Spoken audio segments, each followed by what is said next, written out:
श्री गुरुदेव. श्री गुरुदेव. आज मी आमच्या एका ताईकडे आलेलो आहे. त्यांना एक जस्ट 15 दिवसाखाली काय अनुभव आला ते आपल्याला आज ते ताईच्या मुखातून सांगणार आहे. ताई, तुम्हाला काय झालं होतं? मला 4 सप्टेंबरला कोरोनाची बाधा झाली होती आणि त्यानंतर म्हणजे मला समजलं 7 तारखेला तपासणी केली. तपासणी केल्यानंतर रिपोर्ट पॉझिटिव्ह आला.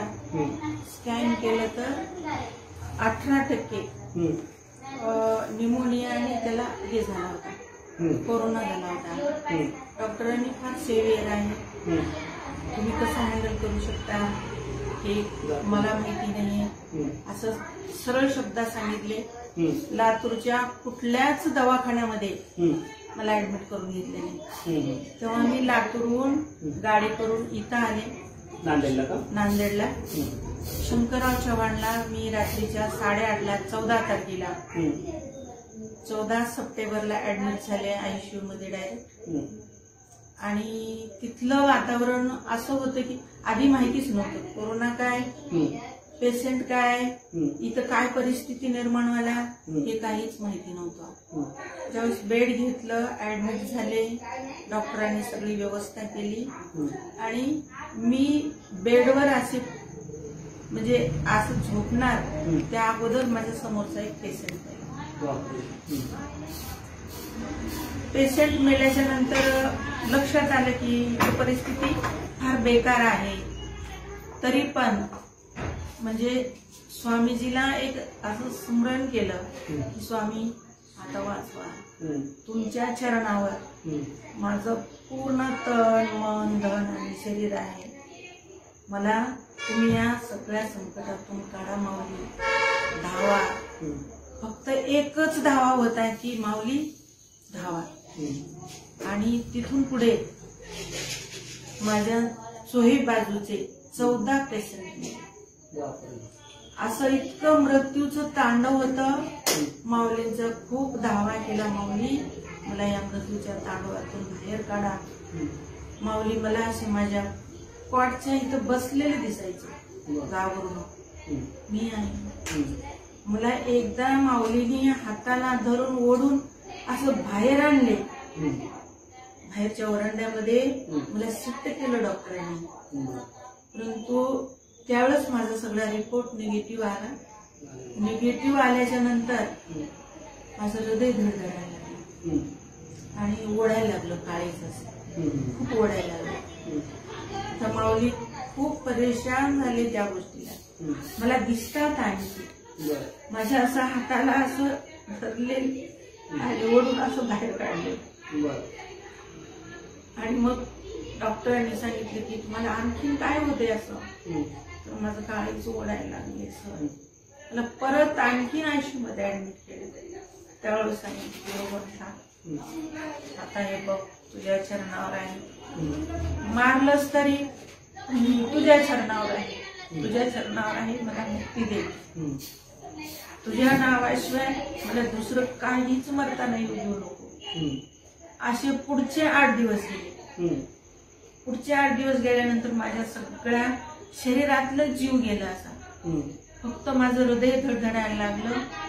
मॅडम आल्या त्या हृदयाच्या आणि त्यांनी सांगितलं, हिला सांगितलं बहिणीला की त्यांच्या 90% शरीरातला पूर्ण जीव गेलेला आहे, फक्त 10% यांचं शरीर धडधडते आणि हे कधीही फेल होऊ शकते. कारण असं सारख्या रेषा यायच्या, त्या ह्याच्यावर लाल रेषा यायच्या. आणि त्यावेळेस असं बेचैन झाला जीव. हिचा पण खूप म्हणजे ही बी परेशान झाली, रडायला लागली. माझ्या देखत नाही, माघारी रडायला लागली. आणि नाही म्हणजे डॉक्टर मी डॉक्टर माझ्या पेशंटला घेऊन जाते काही हो. आणि माझ्या घरामध्ये एक मोठा डॉक्टर बसला नाही आणि तेच काय करेल ते करेल, काय जे खाईल ते होईल. मला हलवलं, स्ट्रेचरवर टाकलं तिथं. मला तसं म्हणल्या ती तिकडून आली सुट्टी घेऊन आणि मी उठून बसले. आणि उठून बसल्यानंतर म्हटलं आता चल. कोण चल म्हणत होते? मी म्हणले हा. आता चल म्हणलं, हम्म. आणि आता मला काहीच झालेलं नाहीये. माऊलीनं मला उठवूनच बसवलं म्हणलं. अरे वा. आणि मग तिथून हल्लो आम्ही, अँब्युलन्स केली, डॉक्टर कापडेच्या दवाखान्यामध्ये आलो. तिथं सगळे रिपोर्ट काढले, सगळे रिपोर्ट नॉर्मल आहे. बरं. एवढी माऊलीच्या कृपा आशीर्वाद आहे. एवढी माऊलीच्या कृपेनं एवढं सगळं झालं. बरं. पण माऊली अशी माझ्या सतत संग असायची आणि एवढे थकलेले, हातामध्ये काठी. माऊलीनं सांगितलं की माऊली आता तुम्ही खूप थकला, मला किती वाचवलं तुम्ही. 23 दिवस तिथं दवाखान्यामध्ये तुम्ही रात्रंदिवस माझ्या संग होता. तुम्हाला खूप थकवा आलाय माऊली आता. इतकं मला इतकं त्रास व्हायचा ना, इथं बसून असायची माऊली पायाला, आणि मी विचारच करत असायची माऊली धावा. ते एक असं हे सुरू केलं होतं, धाव नरेंद्रा माझे आहे, पाव नरेंद्रा, ओम नरेंद्रा, धाव नरेंद्रा, पाव नरेंद्रा, ओम नरेंद्रा, सारखं सुरू होतं सारखं. आणि मग कापते हॉस्पिटलमध्ये त्यांनी घाबरू नका, तुम्हाला जे औषध गोळ्या दिलेल्या आहेत ते 15 दिवस घ्या, आणि 15 दिवस आमच्याकडे सगळे रिपोर्ट नेले तुमचे, तुमच्या हृदयाला काहीही झालेलं नाहीये. आणि खरंच त्यावेळेस काहीच झालेलं नव्हतं, हृदय पण खूप चांगलं होतं. घरी आलो, 15 दिवस झाले आणि काही नाही, ज्यूस पेलं म्हणून निमित्त झालं संत्र्याचं. आणि खोकला लागला. खोकला कशाच पोझिशन मध्ये झोपू दिला. लगेच दवाखान्यामध्ये गेलो, त्यांनी ऍडमिट केलं. ऍडमिट केल्यावर माझ्यावर ट्रीटमेंट 12 तारखेला आमची ती पोळी सगळी गेली कापडे हॉस्पिटलमध्ये. 4 दिवसामध्ये त्यांनी मला परफेक्ट केलं, छान केलं. माऊलीच्या कृपेनं मी खूप चांगली झाली, आणि आता त्यांच्या कृपेनं मी खूप चांगली आहे. म्हणजे एकंदरीत नरेंद्र ज्याचा सारथी त्याला काळाची काय भीती, असंच ताईचं म्हणणं आहे. गुरुमाऊलीच्या सेवेमध्ये आणि गुरुमाऊलीच्या छत्रछायेखाली असल्यावर असं जरी आपले संकट जरी आले तर स्वामीजी कसं संकट दूर करतात, प्रत्यक्षात ताईने आज आपल्या ठिकाणी सांगितलेले आहे. श्री गुरु.